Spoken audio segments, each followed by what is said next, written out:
agora, gente, a gente vai chamar a Blenda, né, para palestrar.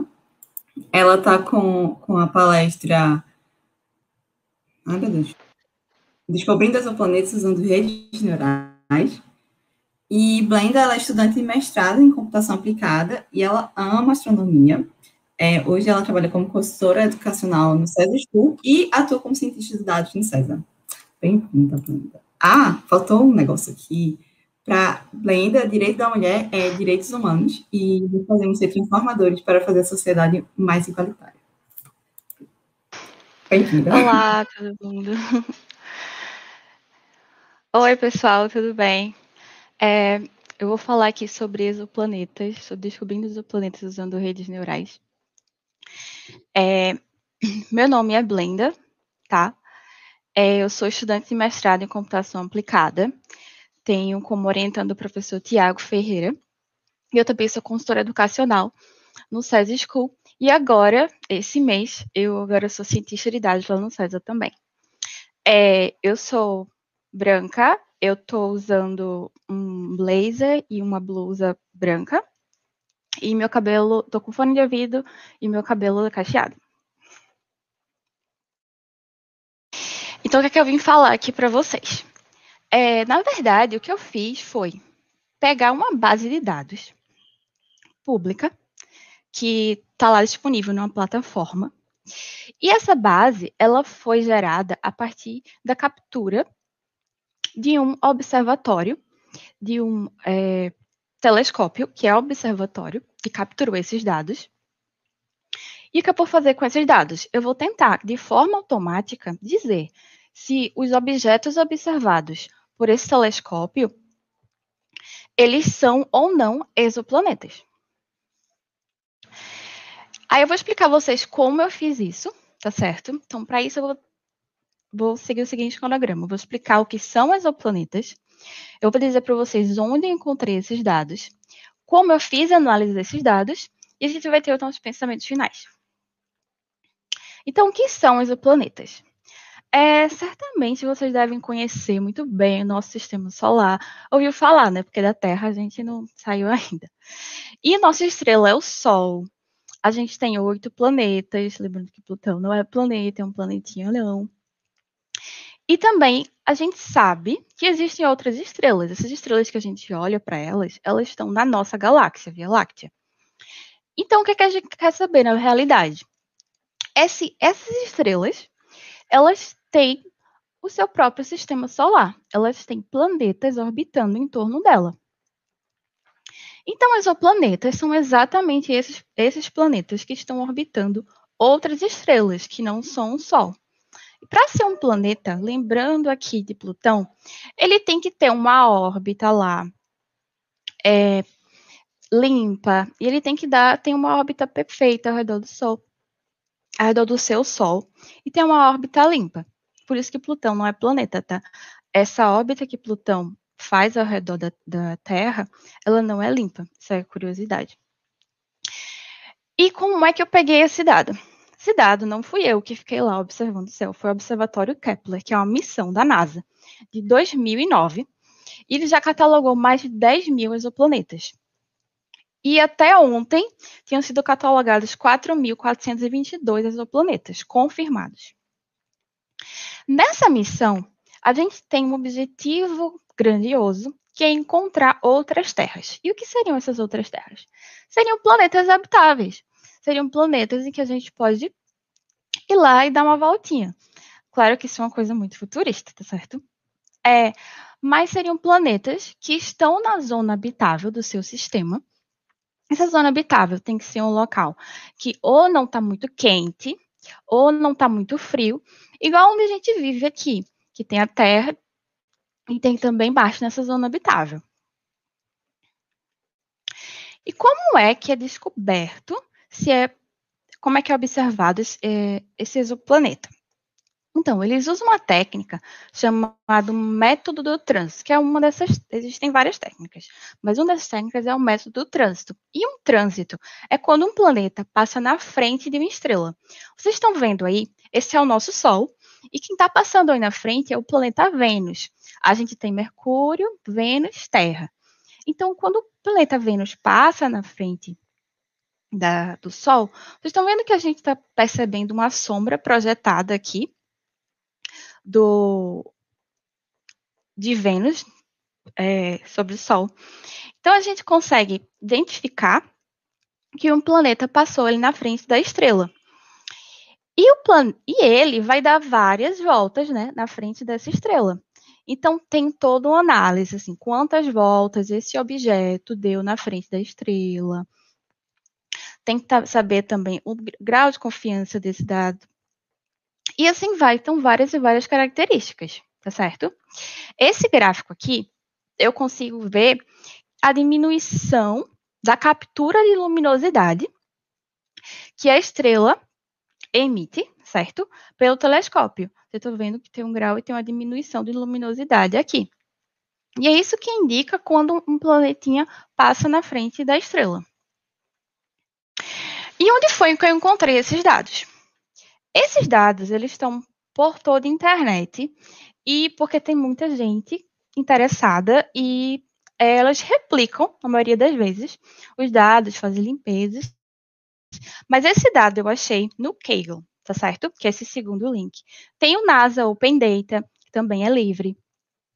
Tem o Kaggle, que é uma base de dados muito conhecida, e ela não tem só dados astronômicos, são dados de todo tipo. Tem a LIGO Data. O LIGO é um observatório de ondas gravitacionais, tá certo? Eu também trabalho com coisas relacionadas ao LIGO. Dados que eu consigo pegar de lá. E tem o NASA Exoplanet Archive. E, inicialmente, a base de dados que eu usei, ela estava aqui, mas ela foi replicada e colocada lá no Kaggle, tá certo? Chegou o momento de colocar a mão no teclado e fazer toda essa pesquisa, no momento da análise de dados. A minha metodologia, que é esse passo a passo que eu vou fazer para fazer minha ciência de dados, eu fiz o seguinte. Primeiro, eu achei o dado. Depois, eu entendi com o dado que eu estava trabalhando. Depois, eu fiz a limpeza. E depois, eu fiz a análise. Vamos para o momento de achar o dado. Que, como eu disse, está lá no Kaggle. Essa base, qualquer um de vocês pode ir lá e baixar e manipular a base de dados, tá certo? É o Kepler Exoplanet Search Results. E foi o Kaggle, eu já tinha ouvido falar, mas assim, eu nunca tinha ido lá baixar alguma coisa. Isso foi indicação de um professor meu.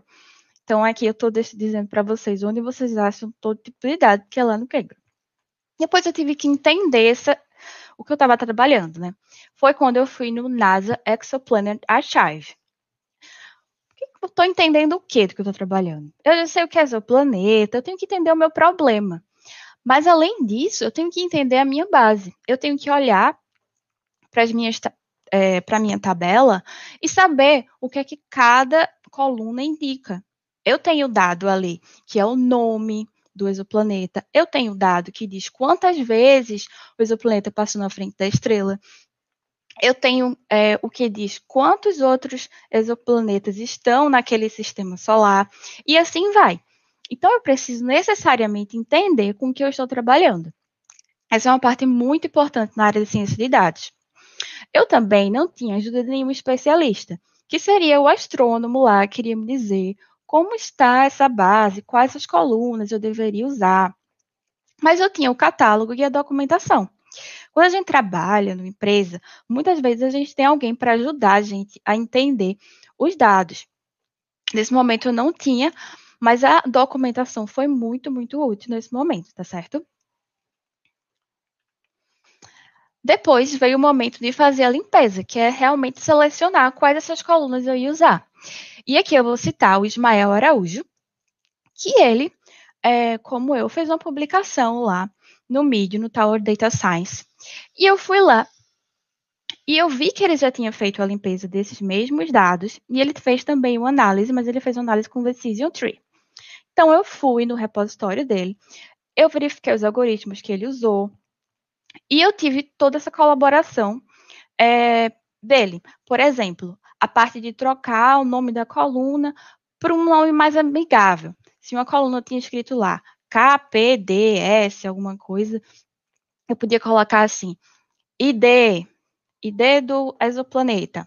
Ele fez, já tinha feito essa parte, ele deixou esse repositório aberto. Isso só mostra o quanto é importante a nossa comunidade, tá certo? Depois veio o momento de fazer a análise dos dados. Como é que eu fiz isso? Eu trabalho com redes neurais. Redes neurais, eu sei que tem muita gente nova aqui, só que eu não posso me aprofundar muito em redes neurais, exatamente por causa do tempo. Mas redes neurais, eles são aproximadores universais de funções. Teve aí a palestra anterior, que é sobre regressão linear, e ele faz coisas não lineares, tá certo? As redes neurais é um algoritmo que você pode simplesmente usá-lo. E você pode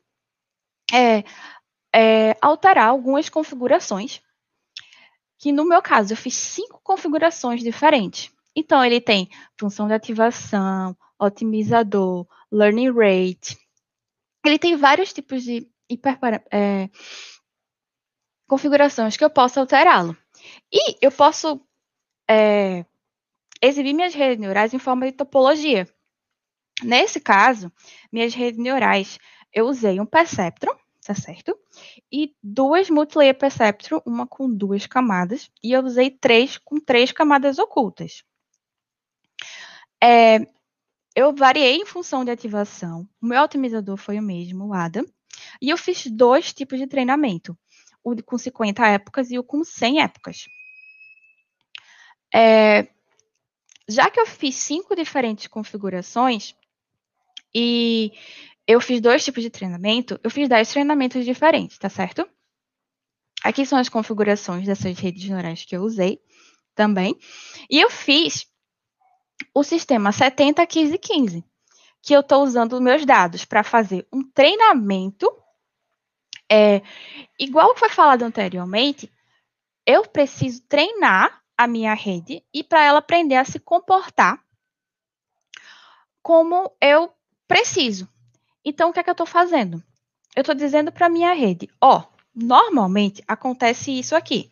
Então, dá uma treinadinha, olha esses dados e vê se você consegue achar uma função que defina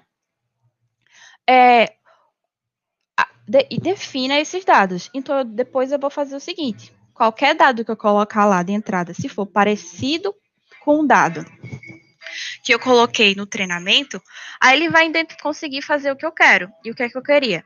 Eu queria que ele me dissesse se é ou não um exoplaneta. Esses são os meus resultados. Se vocês olharem esse gráfico comparado com esse, isso aqui, essas linhazinhas coloridas, ele é o meu erro, tá certo? O meu erro vai lá de 1 até 0. Então, quanto menor o meu erro, melhor. Então, eu coloquei aqui 50 épocas e eu percebi que o meu erro ainda estava muito alto. E ele não tinha convergido, que é o seguinte, chega um momento em que o erro vai ficar meio que parado ali, ele não consegue treinar mais, digamos assim. Tudo que ele vai tentando treinar, ele não vai ter uma variação muito grande. E é exatamente o que está acontecendo desses 100 épocas. Então, ele já tinha convergido daqui. E se vocês perceberem também, essa linha aqui maior, ela teve um decaimento maior, certo? O verdinho, ele teve um decaimento maior, só que essa azulzinha, que é a do perceptron, que é a minha rede neural mais simples, ela ainda está um pouco distante. Mesmo assim, das outras linhas, mesmo assim, eu tenho resultados muito parecidos. Se vocês olharem aqui nessa outra tabela.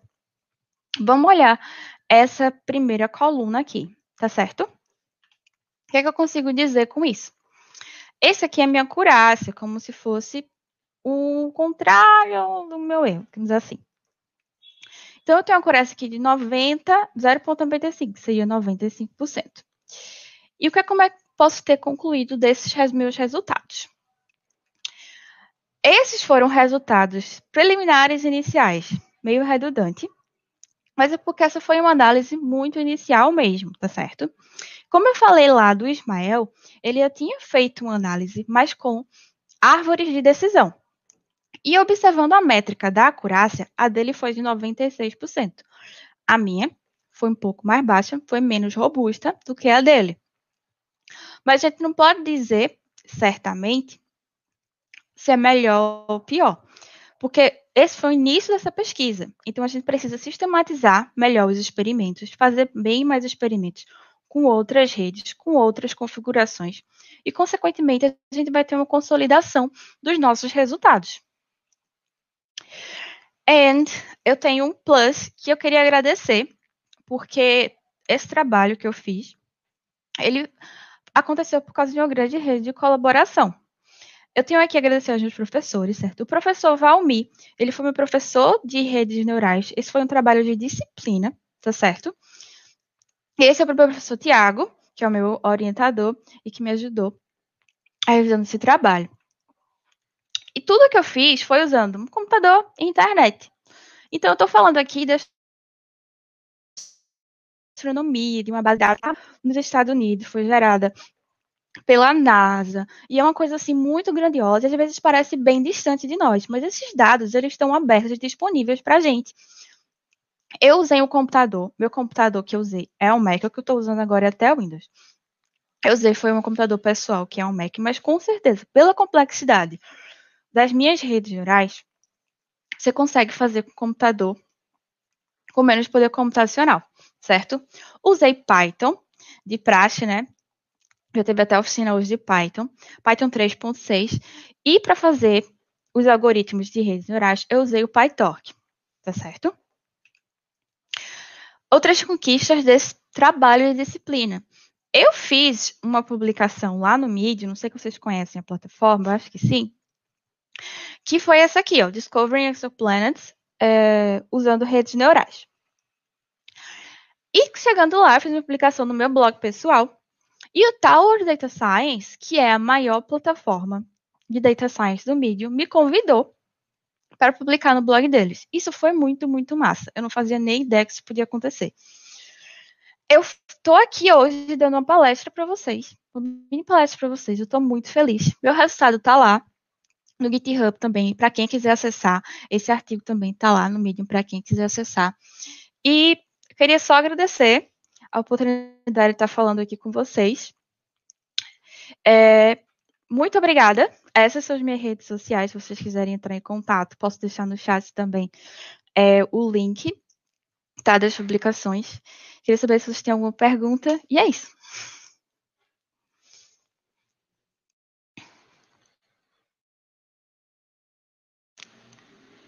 Tá mudo, Joyce. Desculpa. Primeiro, eu quero agradecer sua participação e mencionar aqui que todo mundo amou teus slides. O design dele tá perfeito. Precisava elogiar.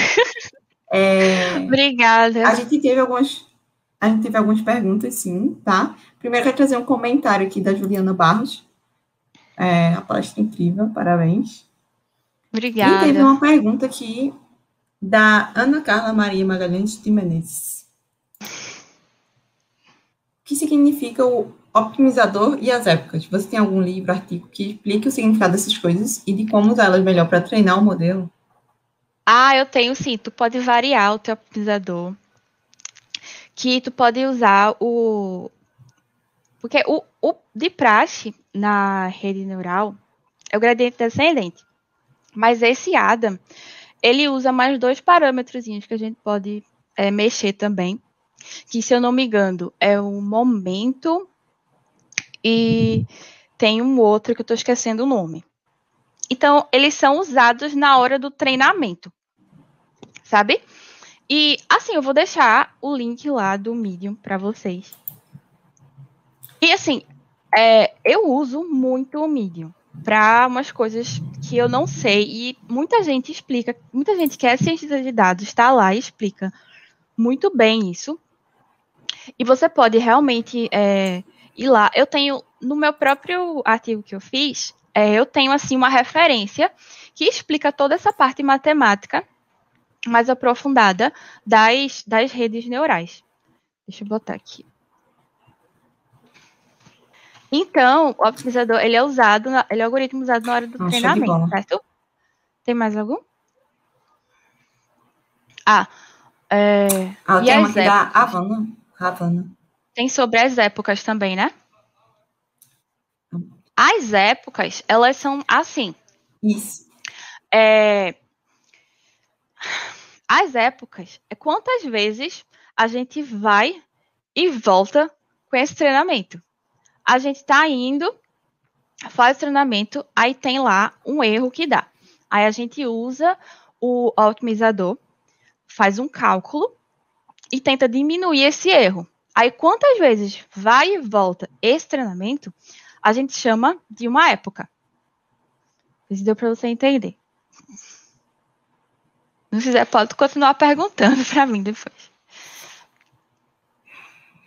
Tem mais uma pergunta aqui da Havana. Sempre vejo redes neurais... Não, mas não é um comentário, né? Sempre vejo redes neurais com muito carinho, pois foi a disciplina na graduação que me fez ficar apaixonada por IA. Excelente palestra.